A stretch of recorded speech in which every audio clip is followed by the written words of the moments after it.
Hello, welcome back to my channel. My name is Ife. Thanks for coming back. Today I'll be talking about an anecdote, an experience that I had. And this is related to the Bible verse, Ephesians 5 verse 22. So, like, for those of you who know me well, I'm a Nigerian living in France, and I've lived in France for many years now. So I have been able to, thanks to my stay here, I've been able to observe people, observe their cultures, look at how people react to different scenarios, look at that and consider their background, and look at what the role their background plays, the role that their culture plays in their reaction to a particular Bible verse. I'm very observant. I observe people a lot. I observe my environment a lot. I'm this kind of person that I can be communicating with you and you just be responding. I'll be looking at you. I'm not just listening to what you are saying. I'm trying to observe your behavior. I'm trying to look at is this person fine? Yes, he said he's fine. She said she's fine. But is she really fine? I try to look at your gesture. Look at everything. So I'm very, very observant. I go beyond words. All these little things that are not spoken, sometimes by observing, I just get them. I just have information about them. So what I'll be sharing today, it's about this verse. And if you're a Christian, you know that this verse is very popular in the Bible. It's a very popular verse, and it has to do with wives submitting to their husband and husbands respecting their wives.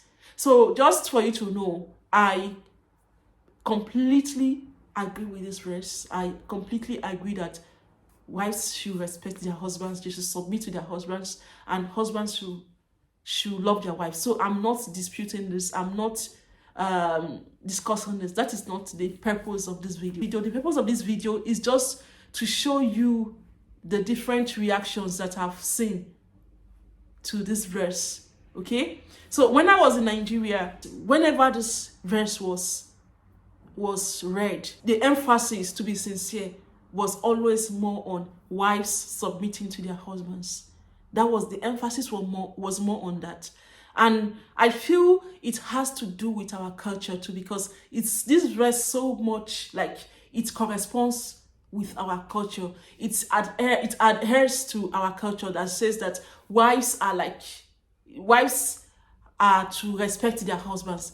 If you are Yoruba, if you are a Nigerian and you are Yoruba, you will know well that they will tell you the man is the head of the family. The man is this. It's like the male as a gender is superior. That is the impression that is given in Nigeria, and that was the impression I had. I'm not trying to generalize this, but I'm just talking about my own personal experience.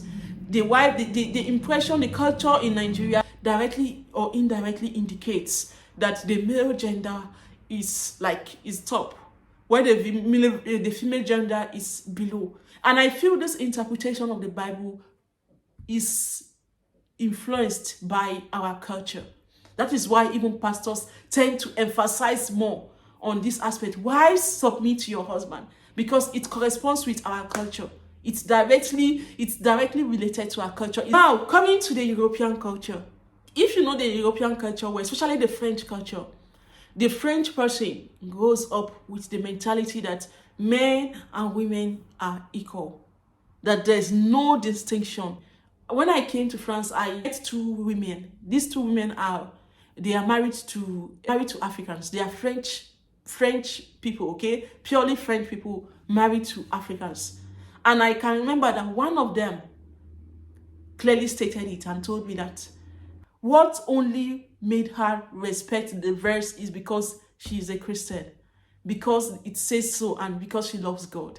But if it has to do with our own culture at all, she will not. It doesn't work with our own culture. Unlike the Nigerian culture that is like, oh yeah, that is it. That is normal for us. So I can remember that this particular anecdote that I can remember that I was in a church. A pastor was preaching this, okay, a pastor, a non-African, was preaching this, and he said the husband is the head and the woman is to submit to do this, and we all read it. But there were two white people then who were like, they were not, I will not say they were really believers, but they were regular in church. They were still trying to learn more about Christ, and they had not really made up their mind to surrender their lives to Christ. But when we read this verse, the following Bible study, when we met and we wanted to talk about this, these two white men, they said it categorically that they do not agree with that verse that wives should submit to their husbands, that the husband is the head. They said it. And why? They said that we are all equal. No one should submit to anybody. We are all equal. How can I be the head of my husband? These are not young men, okay? They were men in their 45, 50s. And I'm sorry, they were sincere. And when they just said it, I was looking at them. And what just came to my mind was, this is just how culture affects our interpretation, our understanding of the Bible.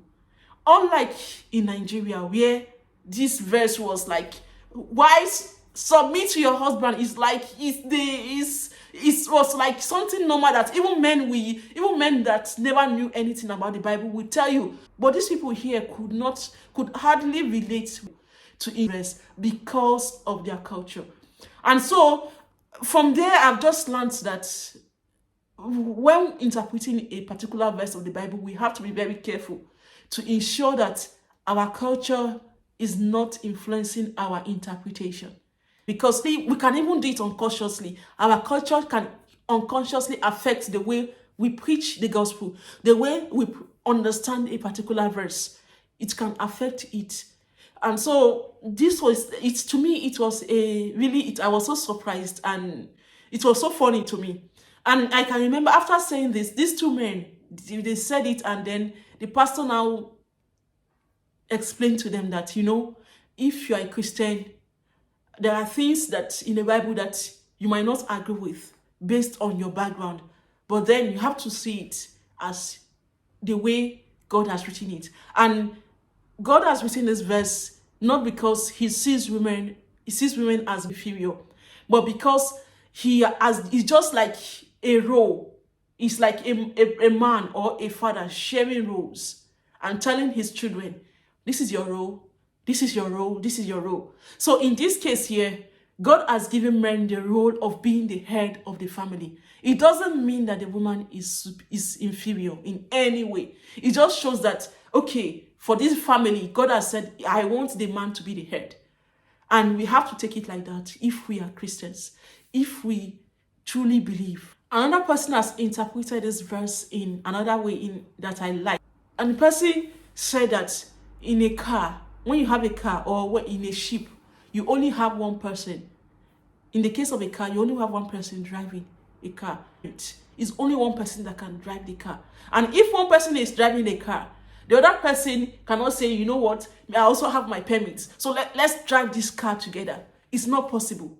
It's only one person that can drive the car. And it doesn't mean that those people that are not driving at that particular time don't have that permit, or that they are stupid, or that they are inferior. And this person used this scenario to explain this verse and said, God has given man the role of the driver in the family. Even though the wife is also the same as the husband, she is supposed to allow the man to drive. All these issues about how we tell men to do this, for me, I've come to understand this verse in that way. God has given the man the role to steer the ship, the role of the head. That is what he has done, and I can't question it as a woman. I can't question it as a woman. I have to allow him to do it. And then I also have to know that is the man to whom I am married, not any other man. I will not submit to any other man. Just it. I will not submit to any other man. I will only submit to my husband. Any other man, I will respect. I will respect the man the way I will respect any other person. So that is what I would like to share with you. It's so funny because when those men came and and said, when they talked, I said, how will I be the head of the house? My husband, my wife and I, we are the head. I was laughing. I could not, because to me, I was just imagining, where does this mentality come from? But then, from their culture, if you look at their culture, I can completely understand them. They grew up that way, and that is the way they felt, and they grew up that way, and they wanted the Bible to really correspond to their beliefs. But from explanation and everything, they really understood. So that's what I would like to share today. Thank you for being here. I hope you followed, and please subscribe to my channel and share with other people. Thank you. Bye.